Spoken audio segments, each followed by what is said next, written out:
Hi everybody, welcome back to Mando Lessons. My name's Baron Collins Hill, and this is lesson 4 in the Mandolin Beginners series over at mandolessons.com. If you haven't seen the other lessons, I recommend checking them out. All my lessons are free to watch at any time. That said, there are a couple ways to donate in the description and over at the website, but that is totally optional. Today we're going to be working on the G major scale, so let's jump right into it. You're probably familiar with the sound of the major scale, even if you don't know how to play it yet. It's the classic do, re, mi from the song in The Sound of Music, and it gets used in all kinds of songs and tunes throughout the world. The first thing to do when playing any kind of music is to get the sound of the music that you're trying to play into your head, so I'll play it through now and then we'll break it down into pieces.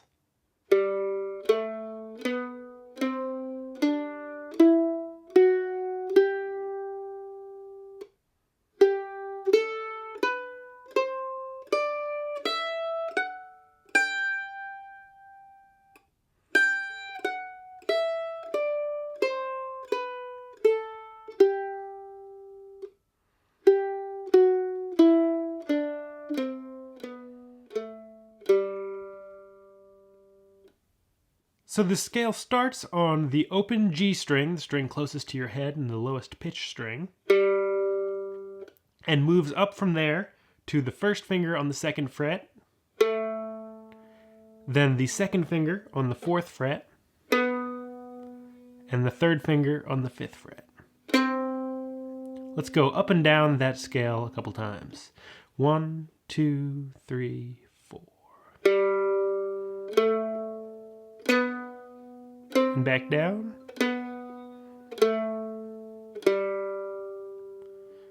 So that's the first half of the major scale, the G major scale, and the second half is the same finger pattern starting on the open D string. So open D, 2nd fret with the 1st finger, 4th fret with the 2nd finger, 5th fret with the 3rd finger, and then back down. Let's do that twice.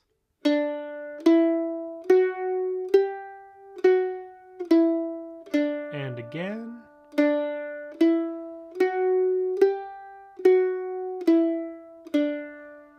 So you're using the same finger pattern on 2 different sets of strings. When we put those 2 strings back to back, it sounds like this.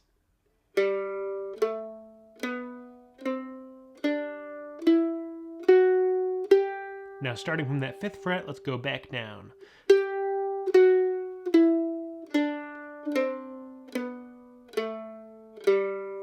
Again.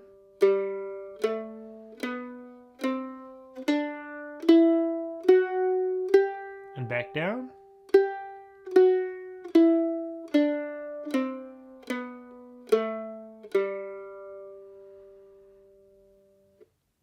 From there, we can do what's called playing in a higher octave, and that just means the same scale or the same set of notes up in a higher range. So instead of starting on this low G here, the open G string, we're going to start on that G, also a G note, just higher up, and that's the 5th fret of the D string, which is the note that we ended our first scale on.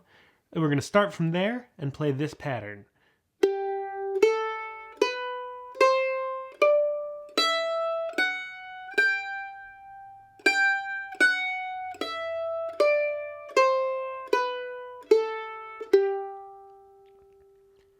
So breaking that down a little bit, we have the 5th fret, starts on the 5th fret of the D string, then the open A string, 2nd fret on the A, and 3rd fret on the A.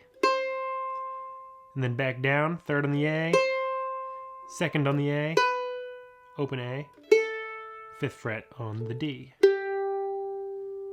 Let's go up and down that.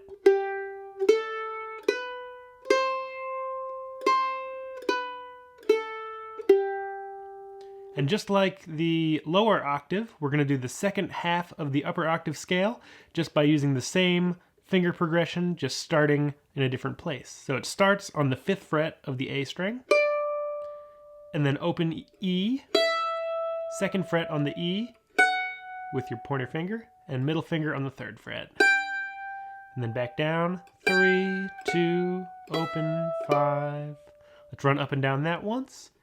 5, 0, 2, 3, 3, 2, 0, 5.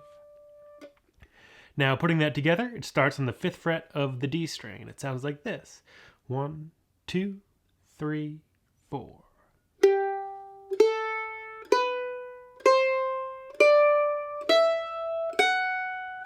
And back down.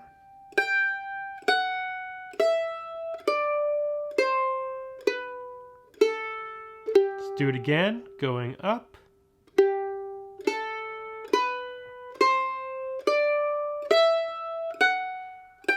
And back down.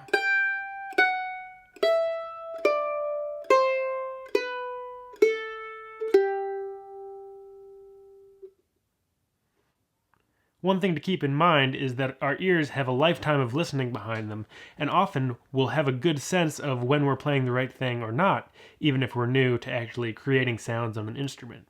For example, if I were to play this major scale,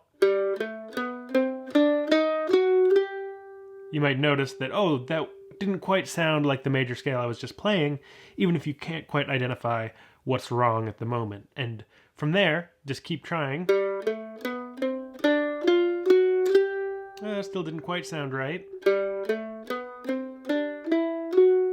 There we go. That didn't quite sound right. No. Almost. Let's try that again. There we go. By keeping your ears open while listening to music and playing music, you can start to identify when the sounds you're hearing and playing are in a major key or in something else. You don't even necessarily need to know what that something else is, but if you can start to identify a major scale out of the plethora of other options that come up in music, you're on the right track. In the upcoming lessons in the beginner series, we're going to be taking these chords and strum patterns and scales we've been working on and turn them into our first song and our first tune. Be sure to check out mandolessons.com for lots more lessons and subscribe here on the Mando Lessons YouTube channel for more weekly lessons. As always, there's a couple ways to donate, but it's always optional. Thanks for watching, keep on picking, and see you in the next one. Bye-bye.